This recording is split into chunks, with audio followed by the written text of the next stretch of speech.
this firefight into one that required more than 100 firefighters to put out. We have the latest on what happened there. But first, weird and AccuWeather alert. The city's stepping up access to warming shelters as the bitter temperatures become dangerous for people outside. The sun's up, temperatures aren't. The next chance for any relief from the cold ahead in AccuWeather. Good morning, I'm Michelle Jones.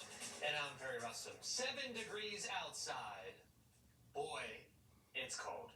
Danny Beckstrom, possibility of relief though, right? Next couple of days? Ooh, just give it a few days and we will feel the warmest high in 3 weeks. But we gotta manage expectations because that high temperature is actually average for this time of year. But it puts in perspective how cold it has been for weeks now. And of this cold snap, today is the coldest. This is the most frigid air that we have felt in years in New York City. 5 degrees right now, but we woke up to a low of 3 degrees in Central Park. And you have to go back to 2023, early February 23, to see a temperature of that cold. You have to go back to 2019 to see a temperature colder. So yeah, it is absolutely frigid.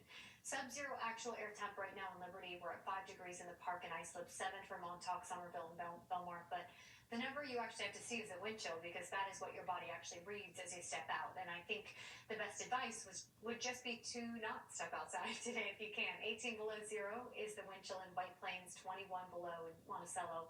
It feels 12 degrees below zero in the park and 17 below zero in Islip. We're still seeing gusts 30 to 40 miles per hour. So no, not as blustery as yesterday, but still cold enough to really kick in that wind chill factor. And the extreme cold warning takes us to 1 p.m. After that, it's a cold weather advisory. So it's not that it suddenly gets comfortable. It's just going to start to be not quite as intensely cold. Sunny skies today, so the satellite and radar are both quiet, but we do expect the sub-zero wind chill to take us into this afternoon.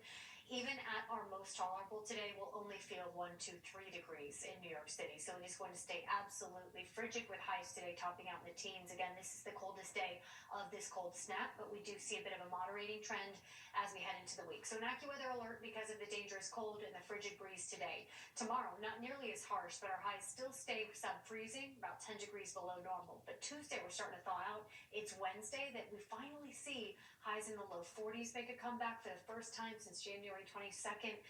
Ooh, it has been a really tough stretch, and today's the toughest, so limit that time outside if you can. I'll have the full forecast coming up. Perry? All right, Danny, thank you. This cold has been hanging around so long. Bodies of water across our area are just covered in ice. This is what it looks like all across Brooklyn. So what do people need to do? What can they do to stay warm? Eyewitness News reporter Shantae Lance live at a warming center in Midtown with more. Shantae, you said is that bus still across the street, the warming bus?